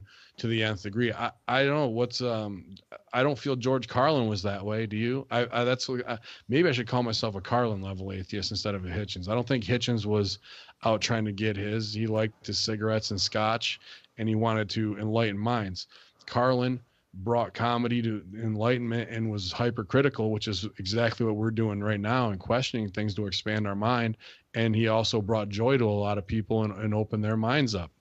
And that's kind of that's where I feel I'm at too. I don't think either of those guys are I'm going to watch a world burn, or I'm going to be the scumbag in the locker room, and I don't care if I fuck your wife and get what I want out of it, and because at the end of the day, it doesn't matter. You know what I mean? So you know who I was talking about then, don't you? Okay. To be a scumbag or not, you know what I mean? If you want to do that kind of stuff, it takes two to tango, and that's just somebody with a weak moral compass and not respecting someone else's boundaries. Like, I wouldn't want to go in and fuck up somebody's life like that because, it's just not in me to like go out of my way to do those kind of things. And I wouldn't want that done to me. And to be honest with you, I'll break this. We were talking some of the stuff backstage at a shit indie show. Well, not shit indie show, it was 2CW, but Edge was there and Rhino was there and Dreamer was there. And I'm having this huge philosophical conversation with Edge about atheism to some degree. And Rhino's there, who's a pretty religious guy. I don't want to call him simple by any means. He's very intelligent, but he was, open to seeing my side of things and open to what Edge and I were talking about. And Dreamer came in to try and give me the locker room leader test of like, well, would you do this, kind of what you were just asking me. And my whole answer was, I wouldn't want anyone to do that to me, so why would I do that to anybody else? And you just kind of pulled back after seeing how hardcore, I'm sure the ECW locker room was, and we were talking about Balls Mahoney and all that kind of stuff with his Satanism. And, that was just how I try and live my life, man. Yeah, I do. Just fair enough, because it's almost like the way you described. You have a lot more morals and a moral compass than most, supposed Christians and Muslims and all the other people out there that claim that because they're religious, that does not make them a good person. Not at all. And I saw that. I'm like, I saw dudes in the church that I grew up in sleeping with each other's wives who were supposed to be the leaders of it and whatnot. I was like, that's to me total. And then they're asking for money. I'm like, fuck out of here. But the other part of that is, and this is the weird part, is improvisation changed my entire life. I live an improv yes and lifestyle with active listening and group mind, and try and tap into my own ESP to see what it is, what my wife's saying and feeling. A lot of times we'll be on the same wavelength to finish each other's thoughts that way. And I try and really open myself up as a human energy being to be able to do that, to connect. And it was a lot of my training. Now, the person who is the father of improv is Del Close, who made Mike Myers, Tina Fey, Chris Farley. You can go down the line. And he was a pagan witch Satanist. So what he invented, and they're doing the movie right now, The Life of Del Close, which is directed, he directed all the big Will Ferrell movies, Anchorman and whatnot. He won an Academy Award too. But anyway, that'll come out of Del being an addict Satanist, almost a Aleister Crowley in the 80s modern version. But what he made changed my life and how I look at everything. Instead of a no but why, I try and do everything yes and that's just how a lot of us live, man. You're a better man than most religious people. I'll say that right now. You actually get faith a lot more than you think, though. You get Christianity a lot more, or whatever it's called. I'm just saying what I've grown up with. It's so amazing that You know, because they think if you're an atheist, that means you don't give a fuck about anybody or anything. No. That's kind of some of the ones I met actually don't. Oh. So let me ask you this, Ben. Yeah. You said you like doing the right thing because it makes you feel good. Not to get all religious on you and all that stuff, but where do you think that feeling within you comes from? The feeling of free will and the feeling of joy when doing the right thing and seeing other people prosper makes you happy inside. Where do you think that comes from? How do you think that got instilled within you? Oh, that's just chemicals in your brain, dopamine and satisfaction being released after you see people's success. That's where I divert. It's not, oh, my soul feels completed because of this. It's, I try to set up a goal, and when I see somebody else's joy from them getting it and it comes back to me, that's my brain producing whatever dopamine chemical to fulfill some obsessive compulsive need for success. Okay, cool. That's how and I totally get where you're going. I'm not trying to shoot down.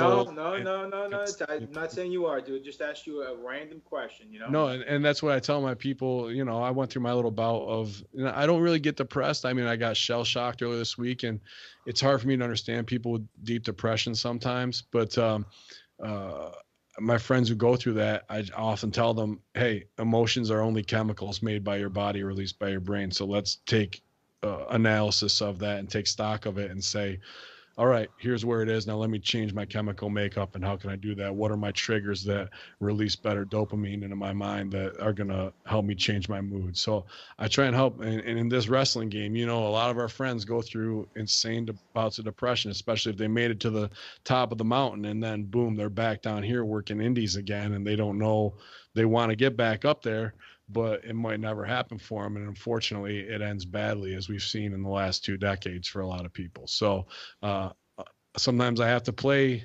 not just Ben Hameen, but some people call me Pops. And, you know, that's more of a psychologist and father figure character and a mentor to a lot of people. And I'm doing that now for people going back to WWE for a couple things. I'm happy to play that part, and I'm proud that they come to me and trust me with their innermost fears and how I can help curb some of that stuff, man. It's a good cross to bear.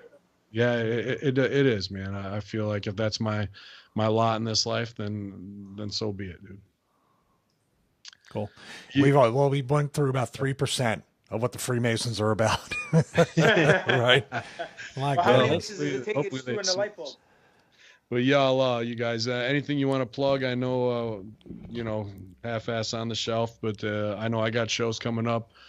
July 29th in Rome. That's going to be a big one, almost a 2CW reunion. If you're listening to this one, we want to do an official 2CW down the road, but that's a ways away yet. So under Dynasty Pro Wrestling, we've got myself taking on the Spirit Squad with our boy Mike Mondo, one of the best who ever did it. And, you know, plenty of the 2CW locker room's going to be there.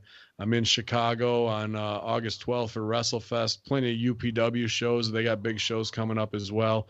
Hornswoggle, Teddy Long, Abyss, Bobby Fish coming in. So you definitely check out Upstate Pro Wrestling. I'll be at all of those. And we hope you guys enjoy the Conspiracy Horsemen bonus edition for July 4th. What do you guys got out there, man? Go ahead, Papa. Well, I got no bookings right now because I'm not taking any bookings till I get my knee fixed. But the bookings that I had to cancel on because of my surgery, go check out Five Borough Wrestling on the 20th in Brooklyn. Hurricanes on the show. Nice. The 27th NYWC, which is a Thursday. They run Thursdays in the summertime because people here in New York go out to the Hamptons on the weekend, so they do a better crowd on a Thursday night. Cool. 29th, I was supposed to be in AWS down in Cali for Bart, fortunately, and that was going to be me versus Tim Thatcher, which I was really looking forward to it. But unfortunately, I had to pull off the show. They're going to have a great event. I know Dan Dynasty's on the 29th as well because what's his name hit me up. He wanted me to be on the show with you and try to do a Conspiracy Horseman thing with Stevie as well. Yeah, Chris Envy's a big fan, man. And I saw Hurricane actually put over Stevie's post when he put out the video of our last show, too. So shout out to Hurricane for liking the Conspiracy Horseman. Yeah, he's a good cool. dude. Yeah, Very he's cool. a good dude. And then, let's see, August, I don't know, August too far away. But aside from that, you go to Pro Wrestling Tees, get my T-shirts, Greek God Papadon, Twitter, @Greek God Papadon, Facebook, Demetrius Papadonio, or you can type in Greek God Papadon. It takes you right to my page, which I have to use my shoot name. And that's basically it. Everything else is pretty much a secret. So unless you're part of the Brotherhood of the Elite or the Conspiracy Horsemen, we can't tell you. Sorry. I got really nothing going on. It was the last show last night in Nashville that I'll have for a while. Want to concentrate on Stevie Richards Fitness this week. Coming up, I'm going to record the July workout program. It's a week behind, but I'll say why. You know, you do these things like I put out on Patreon. I was talking about self-doubt, a little bit of depression, stuff like that we all go through, especially in the business. And, you know, you always put something like that up and you figure, you know, was anybody really listening or anybody get there? Did I even, you know, I put it out there. Should I feel stupid for doing that? There was a soldier in Afghanistan that actually wrote me a very long email I'm very detailed and right along the line of everything I've been feeling about trying to find what's next for me over the past few years. And, you know, he decided he wants to do the workout programs because, you know, he was like, you're the only person that didn't come across as you knew it all and you were perfect and everything was great in your workouts and you never had a rough day like most fitness people do. So long story short, you know, it really kind of reinvigorated me to really focus on doing that because you never know where somebody's going to be when they're listening. Much like this show, you know, you don't know if somebody's going to think, am I crazy for like doubting all this stuff? And then here we are talking about it and they kind of don't feel so crazy. But I'm actually going to dedicate the workout this week to his schedule and what he's doing, which is basically like what everybody who supports the Patreon site, they can still get. But I asked him what equipment he had, what he had access to over in Afghanistan, and I'm going to tailor the workout to his name's Mike and really just, you know, try to honor the fact. And it's 4th of July special show. So, you know, really want to put out there thanks to everybody out there, especially with the way the world is, that these guys and these women go out there all over the world and just defend, you know, sometimes stuff they don't realize that has nothing to do with, you know, things that are on the up and up, but they still go out there and do their job and do it to the best of their ability and sacrifice their bodies and their families and all this other stuff just to go over there and do it. And Mike's one of those guys, so it's pretty incredible to hear from somebody that says that, you know, like that you inspire them. So it's pretty cool. Yeah, a lot of that, man. Shout out to Mike and everybody out there. If we can take you out of a tough situation for almost 2 hours at least, or whatever we do every week, we thank you for listening to, you know, us jabber back and forth, and hopefully, you know, not offending too many people. If you are a Mason and you want to give us a stooge report, please hit us up, obviously, at BWO Stevie, at Greek God Papadon, at bin_Hamin. Also get my shit in prowrestlingtees.com/bin_Hamin for all of your Freemason wrestling t-shirts, the best in the business, infidels. But thanks for listening. Have a happy July 4th. Blow something up. Eat too much, because I know you will, you fat infidel morons, loving all of your beef and your hamburgers. You're not going vegan this week, that's for sure. So y'all hear me now. This has been another Hamin's Hardcore Happy Hour with the Conspiracy Horsemen. We'll see you next week, infidels, or maybe we won't. That was awesome, man.